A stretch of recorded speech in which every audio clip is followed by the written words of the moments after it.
میں ایک اور اسکالر کو سن رہا تھا، وہ ماشاء اللہ حاجیوں کو بتا رہے تھے، کہتے کہ بھائی آپ سورہ فاتحہ ہی آپ کی آج قبول ہو گئی نا عرفات والے دن، تو بس آپ کی زندگی سنور گئی. تو وہ کہتے یہی پڑھی جانا. ایک تو لا الہ الا اللہ وحدہ لا شریک لہ تو ہے ہی، سورہ فاتحہ بار بار پڑھو، تب تک پڑھو جب تک آپ اللہ سے کنیکٹ نہ کر، جو آپ کو یہ محسوس نہ ہو کہ واقعی میرا کنیکشن ڈیولپ ہو گیا.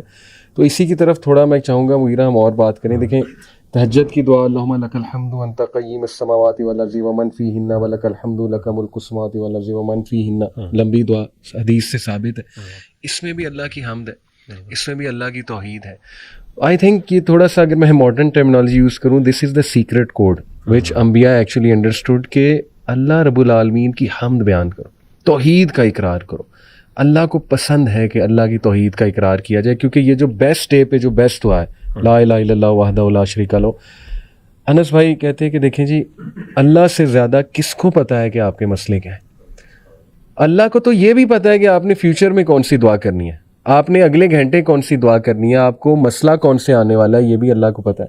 اللہ اکبر. تو اللہ کے سامنے سر گڑ گڑا کر اس کی توحید کا اقرار کریں اور اپنی عاجزی کا اقرار کریں. اللہ تعالیٰ سے بہتر کوئی نہیں جانتا آپ کا مسئلہ حل کیسے ہوگا. تو واقعی اگر آپ انبیاء کی دعائیں دیکھیں، ان میں یہی دو چیزیں بار بار ہمیں ملتی ہیں، ایک توحید کا اقرار اور ایک اپنی عاجزی کا اقرار. آپ دیکھ لیں کہ ابراہیم علیہ السلام کی دعائیں دیکھ لیں، زکریا علیہ السلام کی دعائیں آپ دیکھ لیں، ایون جو ایوب علیہ السلام جو کافی سخت خلیل تھے، ان کی دعا آپ دیکھ لیں، ربی انی مسنی الضر وانت ارحم الراحمین. وہ واسطہ دے رہے ہیں اللہ کو، اقرار کر رہے ہیں اللہ کا کہ اللہ آپ ارحم الراحمین ہیں، آپ سب سے زیادہ رحم کرنے والے ہیں. تو اس پہ میں چاہوں گا تھوڑا سا اور ہم شروع میں چاہتا ہوں کہ نا یہ فلسفہ مزید سمجھائیں، کیونکہ مجھے اس سوال بڑے آتے ہیں کہ میری دعا نہیں قبول ہو رہی، کافی عرصے سے میں دعا کر رہا ہوں یا کر رہی ہوں. تو پہلی بات، کیا دعا ہمیں کرنی بھی آتی ہے کہ نہیں کرنی آتی ہے، اور اس کے آداب کیا ہیں، اس کا فلسفہ کیا ہے، تھوڑا اس پہ میں چاہتا ہوں کہ ہم. اچھا، آپ نے جو سیدنا جو انبیاء کی مثال دی ہے، وہ سورۃ الحج سورہ انبیاء کے اندر اللہ تعالیٰ نے پورا ایک رکوع ہے جس میں ان آیات دعاؤں کا ذکر کیا، اور وہ ساری بالکل رائٹلی سیڈ، وہ ساری دعائیں ایسی ہیں. اور اس میں خاص طور پہ سیدنا زکریا کی مثال، بلکہ اگر آپ ان کو ان آیات ان دعاؤں کو ہم نکال لیں اور وہ ساتھ ساتھ کوڈ بھی کریں تو بڑا اچھا ہو جائے گا. یہ ایک مسنون دعائیں ہیں، ربنا لا تذرنی فردا وانت خیر الوارثین. اور علی بھائی جو مطلب میں تھوڑا سا یہاں پہ ایک اور پوائنٹ کی طرف آئیڈینٹیفائی، یعنی تھوڑی سی توجہ مبذول کروانا چاہتا ہوں. وہ یہ ہے کہ انبیاء کی جب ہم بات کرتے ہیں تو انبیاء کو اللہ تعالیٰ نے کس طریقے سے قرآن مجید میں ہیومنائز کیا ہے. یعنی ہم نے تو انبیاء کو تھوڑا سا ڈی ہیومنائز کیا نا. صحیح. ہم نے سمجھا کہ شاید انبیاء اس دنیا کی مخلوق ہی نہیں تھے، بالکل ان کے مسئلے اور ہمارے مسئلے الگ نہیں تھے. بالکل صحیح. قرآن مجید کے اندر اگر آپ انبیاء کی دعاؤں کو اکٹھا کریں تو آپ کو ان کی وہ دعائیں ملتی ہیں جو ایک بندے، ہر بندے کا مسئلہ ہے. بالکل. اور آپ کو وہ عاجزی، وہ انکساری، آپ کو وہ ہیلپلیسنس اللہ کے سامنے، وہ انکیپیسیٹیٹڈ ہے ایک بندہ، عاجز ہو گیا اللہ کے سامنے، وہ ساری آپ کو فیلنگز نظر آتی ہیں ایکسپریس ہوتی ہوئی. سیدنا زکریا کی مثال لے لیں. سیدنا زکریا علیہ الصلوۃ والسلام پریشان ہے کس بارے میں کہ اللہ تعالیٰ میرے بعد میرے گھر والوں کا کیا بنے گا. صحیح. اور وہ انداز جو سورہ مریم کے اندر اللہ تعالیٰ نے ذکر کیا وہ بڑا عجیب ہے.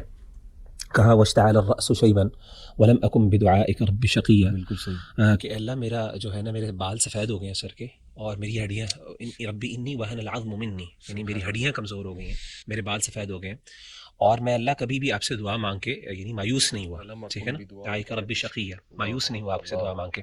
اچھا آگے کیا کہا، وانی خفت الموالی من ورائی وکانت امراتی عاقرا فہب لی من لدنک ولیہ. کہا کہ اللہ مجھے اپنے بعد اپنے گھر والوں کا ڈر ہے. اگر آپ غور کریں کہ ایک بندے کو، ایک عام بندے، یہ ہر بندے کا مسئلہ ہے، یعنی ہر بندے کو مسئلہ ہے، خاص طور پہ جو شادی شدہ ہے، جس کے بچے ہیں، فیملی ہے، وہ یہ سوچتا ہے کہ یار میرے گھر والوں کا کیا بنے گا میرے بعد. میں I am the only one who is responsible for my family. میرے بچے چھوٹے ہیں، میری وائف ہے، کون دیکھے گا میرے بعد. اور یہ خوف ہوتا ہے. اور میں سمجھتا ہوں واقعی جب انسان کی اولاد ہوتی ہے نا، اس کے بعد انسان کا خوف بڑھ جاتا ہے. دنیا کے اندر انسان کا you have more reason to live in this world. بالکل صحیح. یعنی جب ایک بندہ تو بیچلر ہے تو وہ تو پھر لاؤ بالی ہے نا، اس کو تو پرواہ کوئی نہیں ہے، گھر والے بھی تنگ ہیں اس سے، خود بھی تنگ ہے، تو وہ چلا بھی چاہے تو دنیا سے اتنا ڈر نہیں ہے اس کو. لیکن جب اولاد ہے تو انسان کو سب سے بڑا ڈر کیا ہے؟ اب نبی، سوال ہی پیدا ہوتا ہے نبی کو ڈر ہے.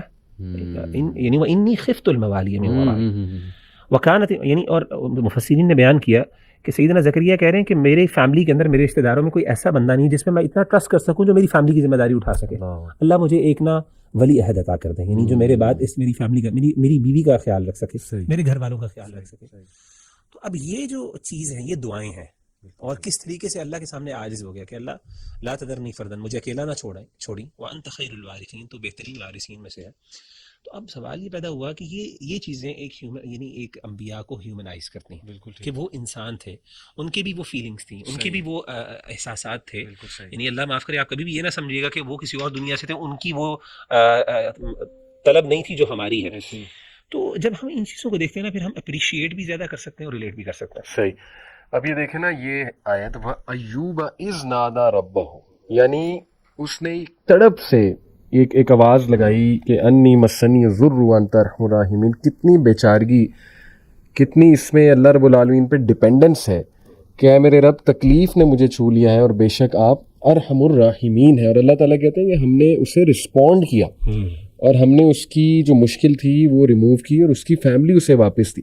اور پھر دیکھیں کہ اللہ تعالیٰ حضرت اسماعیل کا، ذی الکفل کا، یہ جو آپ نے رکوع ذکر کیا نا سورہ انبیاء کا آیت نمبر 83 آن ورڈز، حضرت ادریس کا ذکر کیا اللہ رب العالمین نے، اور انہیں سب کو کہا کل من الصابرین، یہ سب کے سب جو ہے وہ صبر کرنے والے. پھر ذوالنون کا ذکر ہے، اور سبحان اللہ ان کی اللہ کہتے ہیں فنادی فی الظلمات، یعنی اس نے ظلمات میں سے، اندھیروں میں سے اس بندے نے پکارا لا الہ الا انت سبحانک انی کنت من الظالمین. اور اس کو اسم العظم بھی کہا جاتا ہے. جی ایک جی جی جی روایت کے مطابق اسم العظم جو ہے، اللہ، یعنی جب بھی انسان اس کو کوٹ کر کے اس کا ریفرنس دے کے اللہ سے مانگتے تو اللہ اس کو عطا کرتے ہیں. بالکل ایسی.